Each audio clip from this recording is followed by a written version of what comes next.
DL moody ప్రపంచ ప్రఖ్యాతి చెందిన సువార్థికుడు. షికాగో నుండి బయలుదేరి ఆయన వచ్చినాడు. ప్రభు ఆయన బలంగా వాడుకున్నాడు. ఆయనకి చదువు వచ్చేది కాదు. ఒకసారి ఇలాగ సువార్త ప్రకటిస్తా ఆయన చెప్పుల షాపులో పనిచేసేవాడు, చెప్పులు గుడి బతికేవాడు కదా. ఆ చెప్పులు కొనడానికి వచ్చేవాడు అంట. కొంతమంది వస్తామంటే చెప్పులు కొనేది అయిపోయిన తర్వాత వెళ్తా ఉంటే అలా వాళ్ళ వెంట అట్ట తలుపు దగ్గరికి వెళ్ళేవాడంట. వాళ్ళు అనుకునే వాళ్ళు అంటే ఏమన్నా టిప్పు కావాలని వచ్చినాడేమో అది ఇది అని ఎదుగుతా ఉంటే no I don't need your tip, I have a great message for you. What is that? Believe on the lord Jesus Christ thou shalt be saved. ఇంకోసారి వాళ్ళు చెప్పులు పోగొట్టుకుపోయినా ఈ షాప్కి వచ్చేవాళ్ళు కాదండి. ఎందుకంటే ఆ షాపుకి పోతే డిఎల్ మూడీ అని ఒక కుర్రోడు ఉన్నాడు. అటు చెప్పులు ఇచ్చి వ్యాపారం చేయరా బాబు అంటే ఇచ్చిన తర్వాత యేసుప్రభుని గురించి చెప్తాడు. అది it's very allergic for us, we don't like to go to that shop anyway అని. బిజినెస్ చాలా పడిపోయిందంట వ్యాపారస్తునికి.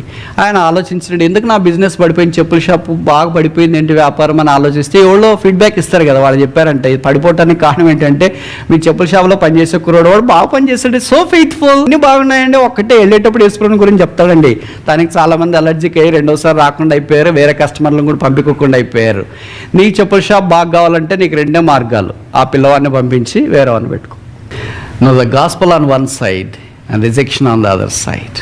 ఆయన ఏం చేశాడంటే, నేను నష్టపోయినా పర్వాలేదు, దేవుని రాజ్యానికి లాభం ఉంది, ఎన్ని ఏళ్ళు పని చేస్తాడు అన్ని ఏళ్ళు పని చేయని అని అబ్బాయిని తీసేయలేదంట. ఆ తర్వాత జరిగిన సంగతి ఏంటంటే డిఎల్ మూడీ కస్టమర్స్ వస్తుంటారు, అక్కడ ఎవరో కనిపించినారు అనుకో, కనిపిస్తే ఆహా ఇట్లా వస్తున్నాడా వదలకూడదు, వచ్చిన తర్వాత ఇక్కడ నేను సువార్త చెప్పుకోవాలనుకుని ఇక్కడ ప్లాన్ చేస్తూ ఉంటే వాళ్ళు అక్కడ ప్లాన్ చేసిండు, అమ్మో డిఎల్ మూడీ వస్తున్నారు తప్పించుకొని వెళ్ళాలని ప్యారలల్గా ఒక దారి ఎప్పుడు పోతూ ఉంటే ఈయన కూడా దానికి ప్యారలల్ దారులు ఉన్నాయి కదా ఇక్కడ అన్ని ప్యారలల్ కనుక ఇక్కడ పరిగెత్తిపోయాడంట. ఇద్దరు మళ్ళీ జంక్షన్ దగ్గర కలుస్తారు, అక్కడ ఇక్కడ చూసి మళ్ళీ పరిగెత్తిపోయాడంట. ఒకరోజు అలాగ ఒక వ్యక్తి పరిగెత్తిపోతూ ఉంటే ఈయన కూడా పరిగెత్తాడంట.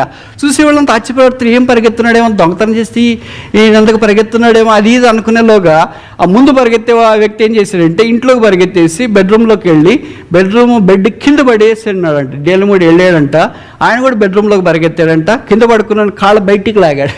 అరే బాగున్నాగే ఆయన ప్రభు యందు విశ్వాసం ఉంచినాడంట.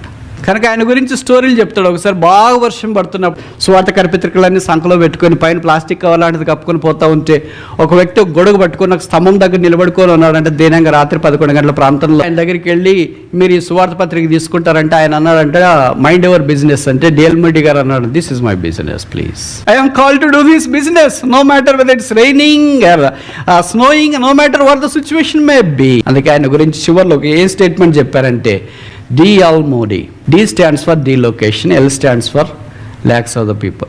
Delocation ante he delocated 2 millions of people from the hell. What about us? Woe unto me if I do not preach the gospel.